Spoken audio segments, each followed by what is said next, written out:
Most apartments look the same at first. Clean lobby, shiny floors, the faint smell of new paint. Maybe a gentle breeze from the balcony makes you think, this is it, this feels right.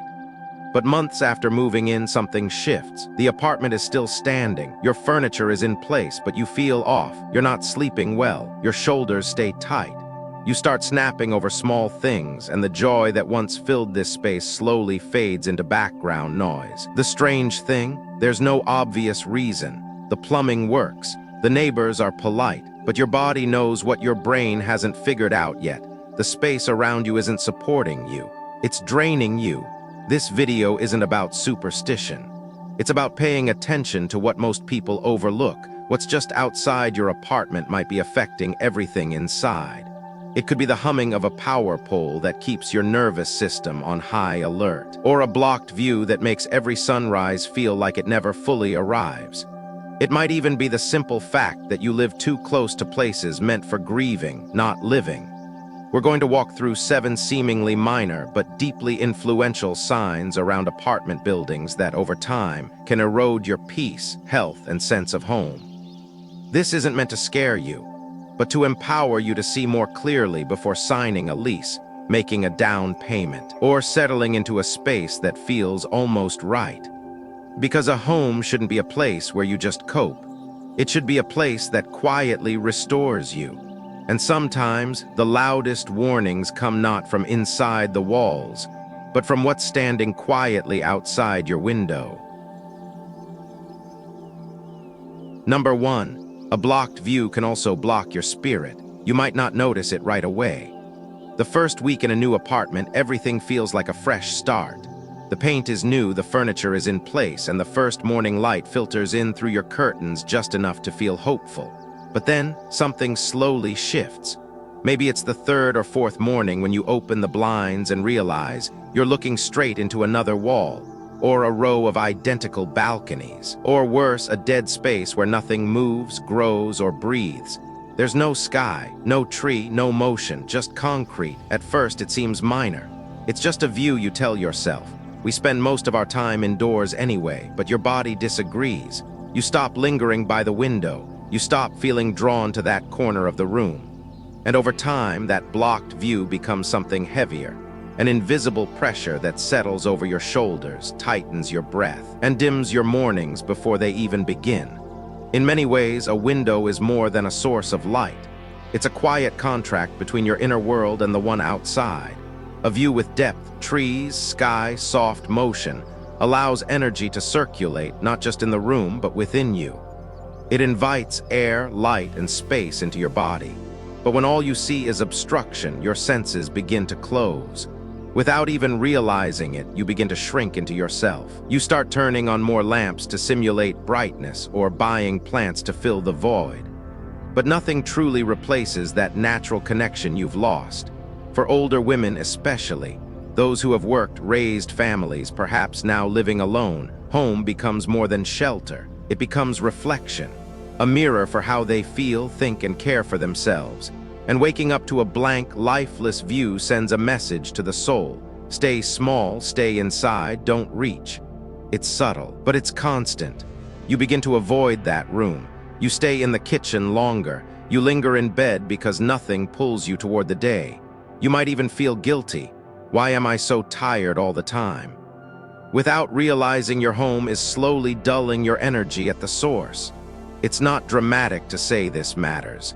In fact, it's quietly one of the most overlooked causes of emotional fatigue in apartment living. A blocked view isn't just an aesthetic flaw. It's a signal that the space is cut off from natural flow. And when energy can't circulate, neither can emotion. There's a reason hospitals and retirement homes spend millions designing windows that face trees, courtyards, movement. Because we know now, with both data and experience, that what we see every day directly affects how we feel. Now let's talk about property developers. In many urban areas, apartments are built close together to maximize space and profit. That means more and more people are waking up to windows that face nothing. Marketing materials show bright, open renderings, but the final result is often far from that dream. I've met people who signed contracts thinking they'd wake to a lake view only to find a blank wall just 15 feet away. Some laughed it off at first. We'll make it cozy. But a few months in, they were listless, disconnected, and couldn't explain why the apartment no longer felt like home. In one case, a woman I worked with told me she had stopped painting. She used to set up her easel by the window every morning, but after moving, she packed it away. "I don't know why," she said. "It just doesn't feel right here." I asked about her view. She looked out the window, pointed to the gray wall across from her, and said, "This." She didn't need to explain more. That's the quiet truth about blocked views. They don't scream, they drain, they don't argue with you, they wear you down. And if you're sensitive, emotionally tuned, intuitive, you feel it sooner. If you've ever lived in a place that made you sigh more than smile, you understand what I mean. But here's the beautiful part. Awareness is power. If you're still choosing an apartment, don't just check the bedroom size or square footage. Stand at the window, look out. Ask yourself, do I feel expanded or closed in? Is this a space that lifts me or compresses me? That one moment of clarity could save you years of discomfort. And if you already live in a place with a blocked view, don't panic. There are things you can do. Mirrors, layered lighting, opening up the inner layout of your space. And most importantly, adding elements that move, like curtains that catch the breeze or even gentle wind chimes, can bring rhythm back where stillness has gone stale. But no trick will ever truly replace what a clear, open view can do for your mind.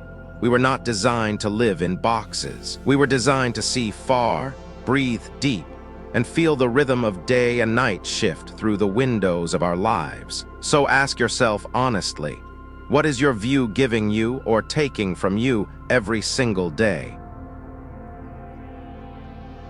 Number 2, that hairline crack. It splits more than just the wall. Most people don't notice the first crack. It starts like a faint line on the corner of a wall, thin, quiet, barely worth a second glance. Maybe it's near the ceiling or behind a piece of furniture. Maybe it's above the window where the light hits it just enough to remind you it's there. At first, you tell yourself it's nothing, just a small cosmetic flaw, easily fixed, a quick coat of paint. But here's the truth. Some cracks in your home are more than surface deep. And when you live with them long enough, they start to mirror something else, the invisible fractures inside you. A home should be your container, your place of rest, of safety, of stability. But when the walls show signs of stress, your body does too. You may not consciously link the two, but your nervous system doesn't need an explanation. It just responds. You start to feel unsettled, more irritable, less grounded. It becomes harder to relax even when you're doing nothing. Because a cracked wall doesn't just represent a structural issue, it represents a break in harmony. A space that's no longer holding itself together, and slowly, without realizing, you stop holding yourself together too. I've seen it many times. Women who have spent years building a life, holding a family together, holding themselves together, suddenly find themselves living in a place where the drywall is peeling, the paint is cracking, and the ceiling has a long, thin scar that stretches across the room like a tired sigh. They say they're fine, but they're not sleeping well. Their energy feels low. They've stopped inviting people over, and when I ask what changed, they point to a spot on the wall and say, "I don't know why, but this bothers me." There's a reason it does. As human beings, we are sensitive to symbols, patterns, imperfections, and physical cues that speak to our deeper sense of order. A home with cracks, no matter how small, sends a subtle signal. Something here is separating. Something here is not whole.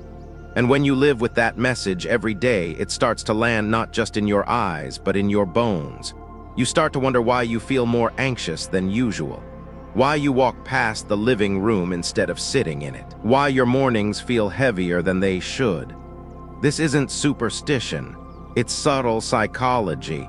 It's the way our environments speak to us, softly but insistently. A hairline fracture on the wall becomes the thing your eyes return to over and over. You think you've forgotten it, but it's in your periphery. It's there when you wake up, when you sip coffee, when you try to journal. It becomes a quiet interruption to your peace, and here's where it deepens. Cracks in a home often reflect deeper issues: moisture, unstable foundation, temperature shifts, or poor workmanship. Left unaddressed, they get worse. Slowly, invisibly, like stress that goes untreated. Like resentment in a relationship. Like a truth we keep brushing paint over, hoping it'll disappear. But what happens on the surface rarely stays there for long. Eventually, it spreads. In one case I remember clearly, a woman in her early 60s moved into a beautifully staged apartment. Everything looked perfect until the first rainy season. That's when she noticed a faint line forming above her bedroom closet. Within weeks, it grew. Then came a small water stain. Then a subtle odor she couldn't quite place. She kept cleaning. She burned candles. She bought essential oils, but the sense of discomfort grew. I started waking up tired, she told me, like the room was pressing down on me. She wasn't imagining it, she was absorbing it, because the environment we live in is not separate from us, it's part of us, especially for women who are more attuned to emotion, rhythm, subtle change. A crack in the wall may seem like nothing, but it becomes a symbol of everything you've been trying to hold together. And still, there's hope in this, because awareness allows change. If you're about to move into a new place, look beyond the lighting, the countertops, the layout. Look closely at the walls, the corners, the ceiling lines. Ask, is this space solid? Or is it already showing signs it's tired, stressed, or neglected? Don't be afraid to ask questions. Don't dismiss your own discomfort. If something feels off, it probably is. And if you already live in a space with cracks, don't blame yourself, but don't ignore it either. Repair what can be repaired. Seek professional help for the structure if needed. But more than that, notice how you've been living in that space. Are there parts of your life you've been holding together with emotional tape? Are there parts of you that feel like that wall, just barely holding on, waiting for permission to collapse? Home is where you are most yourself. If your home is cracked, neglected, or falling apart, it's not just the building that needs care. You do too. So the next time you notice a line forming across your ceiling, don't just grab a paintbrush. Ask yourself gently, where else am I quietly breaking? Because healing a space is never just about the wall. It's about giving yourself permission to be whole again. Number 3, close to sacred sites, yet far from inner quiet. At first glance, living near a church, temple, or sacred site seems like a blessing. The architecture is beautiful. The atmosphere feels serene. There's a sense of grace in the air, a quiet dignity that's hard to find elsewhere. For many, it feels reassuring to be close to places where people pray, sing, and light candles for those they love. It feels like safety, like peace, like spiritual protection. But over time, that sense of calm can start to shift. Not because the sacred place has changed, but because you live next to something that never truly rests. Unlike parks or libraries, sacred sites are not passive spaces. They are active, energetic portals where emotional intensity rises and falls daily. Funerals, baptisms, ceremonies, chants, bells, incense, crowds, all of these come and go, often on their own unpredictable rhythm. And when your home is just steps away, you're not simply witnessing that rhythm. You're absorbing it. Many people don't realize this until they've lived near one for a while. The first few mornings, the church bell feels charming, like a European village. The weekend car line for Mass seems harmless, but slowly your nervous system begins to respond. The bell rings earlier than your alarm. The traffic builds near your driveway. Strangers linger around your building. The energy shifts from sacred to stimulating. And in spaces where you hope to feel still, you now feel alert, maybe even tense. I once worked with a woman who lived directly across from a temple. At first, she was delighted. She thought the spiritual presence would uplift her, keep her grounded in gratitude. But a few months in, she was exhausted. "I'm not sleeping well," she said quietly.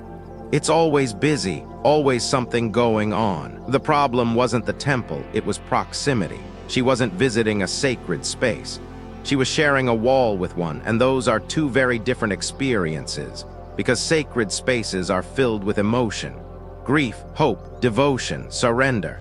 People come to these places at their most vulnerable, crying, praying, seeking answers. And while those emotions are beautiful, they're also heavy. They leave a trace, and if your home is too close, those emotional currents don't stay inside the chapel. They linger in the air, the traffic, the walls. Over time, your body may carry the weight of stories that aren't yours. You may feel overwhelmed without understanding why. For older women, especially those who are emotionally sensitive or spiritually attuned, this can be especially draining. You've learned to notice what your body tells you. You recognize when energy doesn't feel clean. And even if everything looks peaceful on the outside, your sleep, mood, and sense of safety may quietly erode when you live too close to this kind of intensity. There's also the practical reality. Sacred sites attract people. People attract cars, noise, lights, sometimes even parking issues or crowd control. On holy days or holidays, the quiet neighborhood you thought you were joining becomes a hub of activity you never signed up for. And while there's no disrespect in this, faith is powerful, beautiful, and necessary. It doesn't always pair well with the energy of a home. Because a home, unlike a church, should be your place of retreat. A sanctuary not for everyone, but just for you. And this is the heart of it. We all want to live in peace, but peace is not the same as holiness. Peace is rhythm, stillness, room to breathe, room to pause. You don't need to live next to a temple to be spiritual. You don't need the sound of bells to feel centered. Sometimes the most sacred decision you can make is to protect your own energetic space. So if you're considering a new apartment, look around. Is there a church right across the street? A shrine attached to the back wall? A constant gathering of visitors in the evenings? Ask yourself, do I want to live beside this? Or do I want to visit it when I choose? Because there's a difference between reverence and residence. And if you already live near a sacred site and you're feeling drained, take note of when you feel most unsettled. Is it during ceremonies, holidays, early mornings? Consider soundproofing your windows, adding layers of grounding elements inside your home, and setting clear energetic boundaries. This might mean creating a space indoors that is fully yours, untouched by the outside world, even if just one room where the energy stays still. Above all, trust how your body responds. We've been taught to respect sacred places, and we should. But that respect also includes knowing when to keep a healthy distance. Because even the most beautiful energy, when too close, can become overwhelming. A sacred space is a destination, not a backdrop. It's where you go to kneel, to pray, to feel. But it's not where you should be forced to sleep every night, absorb every bell, every footstep, every sigh of someone else's prayer. A home should be where your energy is the only one that lingers. So ask yourself this: is the quiet I seek truly here? Or is it being borrowed from somewhere I don't belong? Number 4, near water doesn't always mean calm. There's something about water that draws us in. The way it reflects sunlight, the sound of it moving gently in the distance. A lake view, a riverside apartment, a home near the ocean, all of it feels like luxury, peace, ease. We imagine sipping coffee on a quiet balcony, watching the ripples shimmer, letting our worries float downstream. But what happens when the water we longed for isn't what we get? What happens when the river smells like sewage, the canal never moves, or the lake turns green by midsummer? The truth is, not all water brings peace. Some water, when stagnant, polluted, or chaotic, can quietly undo everything you were hoping to build in your home. It starts subtly. A strange odor, a layer of dust that clings to everything, a heaviness in the air you can't quite name. Maybe the mosquitoes are relentless. Maybe the balcony you thought you'd love is now sealed off most of the year just to keep the smell out. And slowly, the very thing you thought would bring you peace becomes a source of stress you carry in silence. Water is powerful. It's life-giving, symbolic, cleansing. But like anything powerful, it can also harm when it's not flowing the way it should. In ancient traditions and modern urban planning alike, healthy water is defined not just by appearance, but by its movement, clarity, and relationship to its surroundings. Still water can be restful, but if it doesn't circulate, it turns murky, just like emotions, just like energy. And when that kind of water sits too close to your home, your body feels it before your mind can explain it. I once visited a woman who had moved into a condo advertised as by the river. The photos showed soft sunsets, paddle boats, and swans, but what they didn't show was the reality 6 months out of the year. Algae bloom, trash build up, an acrid smell that seeped through the vents. Her words stayed with me. "It's beautiful at a distance," she said, "but up close it feels like I'm trapped by something I can't clean." That sentence sums up what many don't realize until it's too late. Water, when unhealthy, becomes symbolic of what we're avoiding. It reflects our longing for ease, but gives back agitation when it's blocked, dirty, or too forceful. And if you're someone who's emotionally in tune, someone who uses their home as a space to recharge, reflect, or simply feel safe, this matters deeply. Because water near your home isn't just decoration. It's influence. It affects your breath, your mood, your sense of ease. On the other side of the spectrum, water can also be too aggressive. Fast-moving rivers right outside your building might seem energizing, but that intensity can overwhelm over time. The sound never stops. The current pushes energy away instead of inviting it in. It can create a feeling of instability, like something is always rushing past you and you can never quite catch up. There's a reason why homes are traditionally placed on gentle curves of water, not on sharp edges, not beside roaring currents.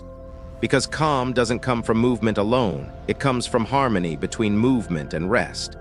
Flood zones are another hidden concern. Maybe you think it hasn't flooded in years, but climate patterns are shifting. Heavy rains come faster. Drainage systems overflow. And if your ground floor apartment sits near an unpredictable waterway, it means living with a subtle annual anxiety. Will this be the year something breaks through? That low-grade worry year after year wears on your sense of safety, even when the skies are clear. I've met families who moved into lakeside homes thinking it would be their dream retirement. But the reality was moldy air, seasonal allergies, and constant repairs from erosion they were never warned about. The emotional weight, disappointment, shame for having fallen for the view, a frustration that they now felt stuck in a place they didn't truly rest in. But the truth is, they're not alone. So many of us are drawn to the promise of beauty, of water, of tranquility, and that's not wrong. But water only brings peace when it's in balance, when it's clean, gently moving, and positioned to support the home, not challenge it. If you're considering an apartment near water, ask more than just, is it pretty? Ask, does the water move? Is it clean year-round? What happens when it rains hard? Are there barriers to protect the property? Do the residents open their windows or seal them shut? And most importantly, how do you feel when you stand near it? Uplifted, grounded, or unsettled in a way you can't quite name?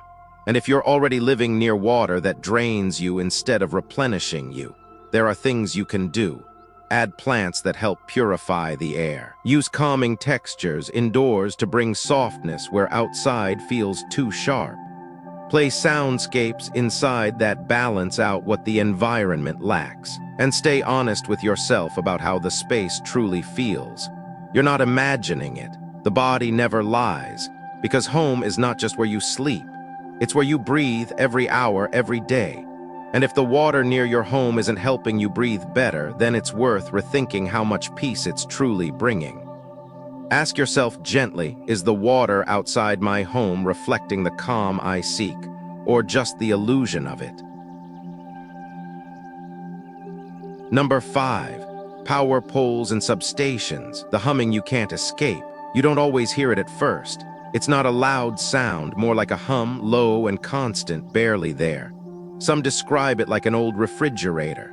Others say it's like the inside of a plane cabin, steady, dull pressure that never fully stops. But the longer you live near it, the more your body picks up on it.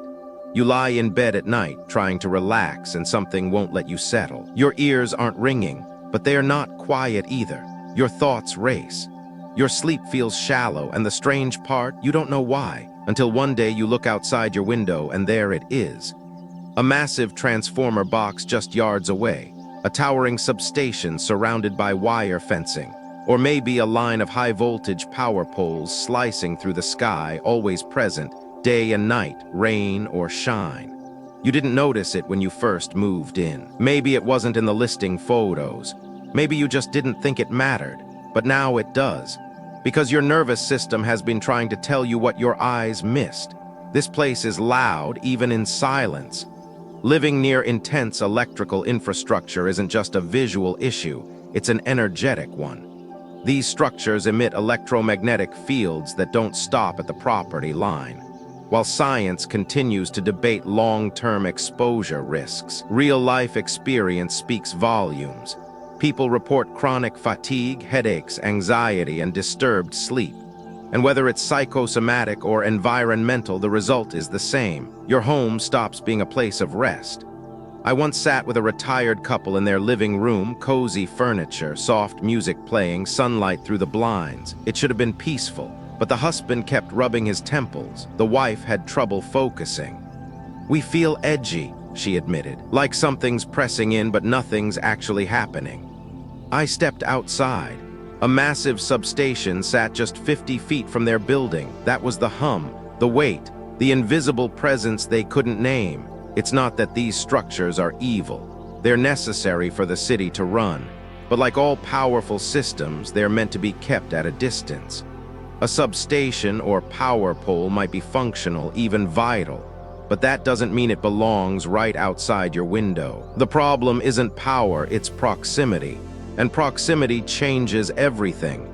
These places don't just affect sound, they affect how you breathe, how deeply you rest, how long you can stay in one place without feeling restless. And for sensitive individuals, especially those who spend a lot of time at home, the effect compounds. You start avoiding certain rooms, you feel more irritable without reason. Your chest tightens just slightly every time you walk through the door. From a design perspective, electrical towers cut across the landscape like scars. They disrupt the horizon line. They divide the sky. Instead of feeling open, your view feels heavy, like something industrial is always watching, always humming. And the hum isn't just in your ears, it's in your nervous system, a kind of background static that never fully quiets down. There's also the emotional impact. Living near one of these structures can make you feel like you're living in an in-between zone, close to the edge of something, but never quite centered. It's not dangerous enough to evacuate, but it's not comfortable enough to settle. That limbo creates a low-grade anxiety that builds over time. You may start to doubt yourself. Is this really affecting me? Am I just sensitive? But when you leave, when you go to a park or visit a friend's house far from that hum, you notice the difference. Your shoulders drop, your breath deepens. That's not coincidence, that's contrast. If you're apartment hunting and you come across a place near a substation or under a power line, pause, step outside and listen. Don't just look at the view, feel it. Stand there for 5 minutes. Ask yourself, do I feel steady here or slightly on edge? What your body says in that moment may be more honest than any inspection report. And if you already live near one, there are still things you can do. Begin by grounding the energy inside your home. Bring in textures that feel soft, warm, and organic. Add sound, gentle music, a small water fountain, wind chimes, to interrupt the monotony of the hum. Use blackout curtains or room dividers to create a visual break. Rearrange your space so that your bed, your desk, your resting areas are as far as possible from the source. But more than anything, honor what you feel. You don't need scientific validation to take your well-being seriously. You don't need someone else to confirm your fatigue or your unease. Your experience is reason enough. A home should be where your body exhales, where your mind softens, where silence is actual silence. If something outside your walls is always buzzing, always pushing, always present, then your home is no longer truly yours. So ask yourself clearly, is the hum I've been hearing outside, or has it crept into the way I live, think, and rest? Number 6, the isolated apartment that feels more like exile. Some apartments look like dreams on paper, tucked away on the edge of town, surrounded by trees, marketed as a peaceful escape from the noise of modern life. Live in nature, the brochure says, away from chaos. And at first it sounds exactly like what you've been craving. No traffic, no sirens, no neighbors walking by your door, just quiet, just you.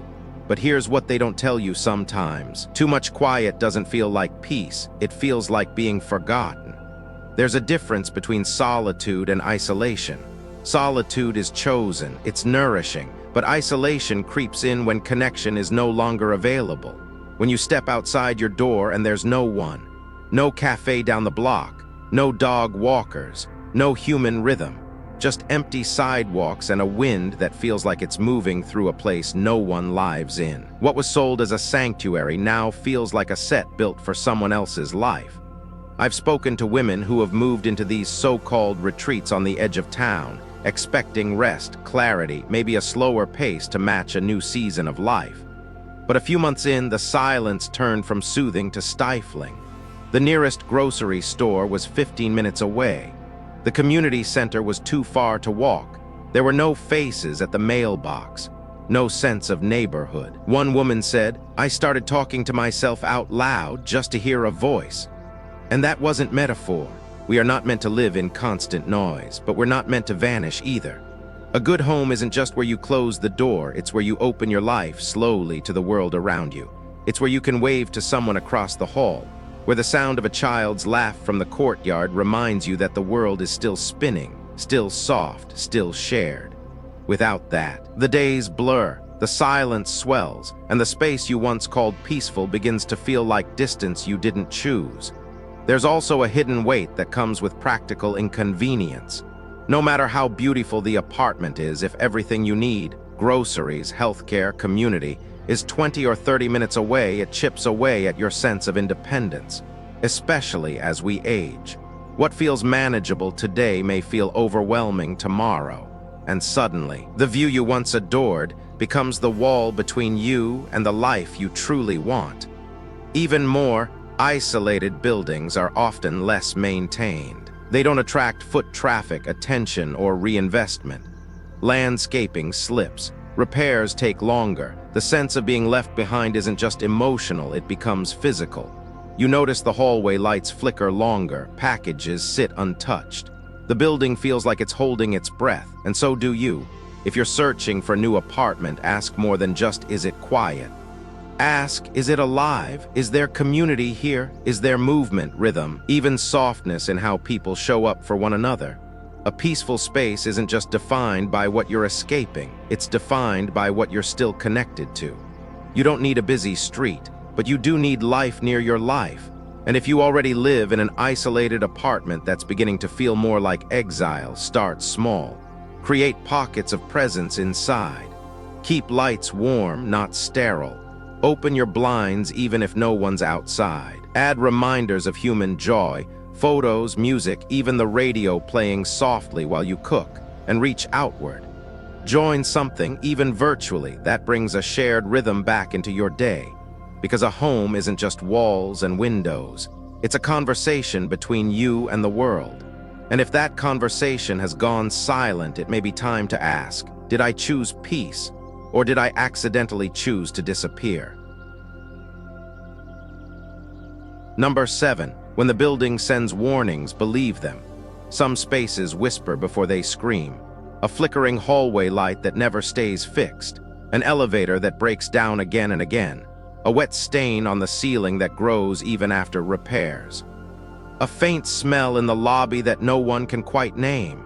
One or two of these things may seem harmless, but when they repeat, when they cluster, when they start to form a pattern, it's no longer coincidence. It's the building speaking. And too often we're taught to ignore it. We're taught to tell ourselves it's just bad luck. It's just maintenance. Every place has quirks, but deep down your body knows when something's off. You walk into a lobby and feel a weight you can't explain. You step into the elevator and your stomach tightens even if it's working fine today. You notice for sale or for rent signs popping up more often than usual. People moving out quietly, packages piling up. And slowly, a picture forms. This isn't just a building with flaws. This is a building with unstable energy, unstable care, or both. I once visited an apartment complex that was only a year old. On the surface, it was stunning. High ceilings, sleek design, a rooftop deck with city views. But the residents were restless. Elevators malfunctioned weekly. Water leaks kept appearing, and a strange turnover rate, families moving out after just a few months, hinted at something deeper. One woman told me, "It feels beautiful, but it doesn't feel right." She couldn't put it into words, she didn't have to. Her nervous system already had, because buildings, like people, carry history. Maybe the land was once industrial. Maybe corners were cut during construction. Maybe the management is negligent. Or maybe it's simply a space where things aren't flowing, where care hasn't taken root. Whatever the cause, the effect on you is real. And if you're sensitive, you'll feel it sooner. The question is whether you'll trust what you feel. This isn't about superstition, it's about observation. Patterns tell a story. A new building with repeated accidents, unresolved issues, or constant turnover is telling you something. A place where you never quite settle, where sleep stays shallow, where you feel like you're bracing even at home, that's information. You don't need permission to listen to it. If you're apartment hunting, don't just tour the unit. Walk the halls, smell the air. Check the notice board, talk to a neighbor if you can. Ask them how long they've lived there. Ask what's been fixed, what keeps breaking. Notice how your body feels in the space, not just your eyes. Does it feel light or heavy, open or tense? Your nervous system is wiser than any brochure. And if you're already in a place that feels wrong, don't panic, but don't ignore it either. Start with simple actions to shift the energy. Open windows, refresh neglected corners, bring in plants that breathe life back into the air. Clear clutter. Light a candle at dusk. These small steps remind your home and yourself that you're paying attention. And if the problems persist, give yourself permission to plan an exit. Staying in a space that quietly drains you isn't strength, it's slow erosion. A home should be more than a roof. It should be a place where you exhale without thinking, where patterns of care, not neglect, surround you, where the energy of the land and the building holds you instead of pressing in. When a building sends warnings, believe them. They're not there to scare you. They're there to save you. So next time you see a flicker, hear a hum, or feel that subtle off in your chest, pause. Ask yourself, is my home nurturing me? Or is it asking me to leave? Because sometimes the bravest, most self-loving thing you can do is listen and step toward a space where your life can truly unfold. We've walked through 7 signs, each one small on its own, yet powerful in what it reveals.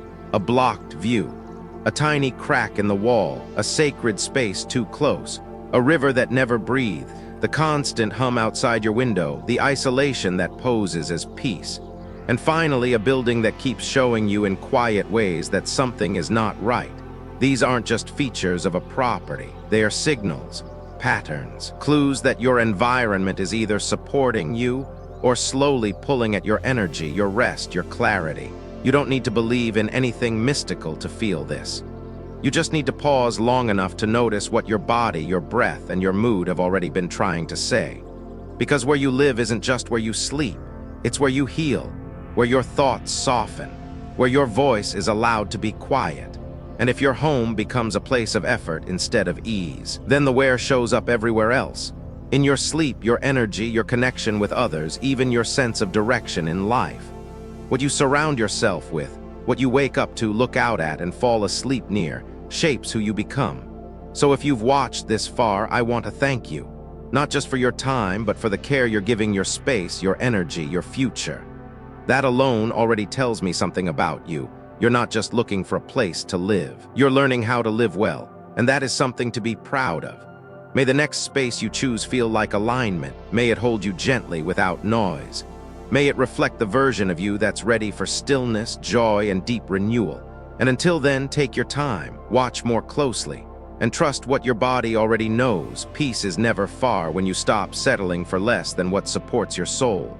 Thank you for being here. You're not alone on this path. And I hope the next door you walk through feels like home.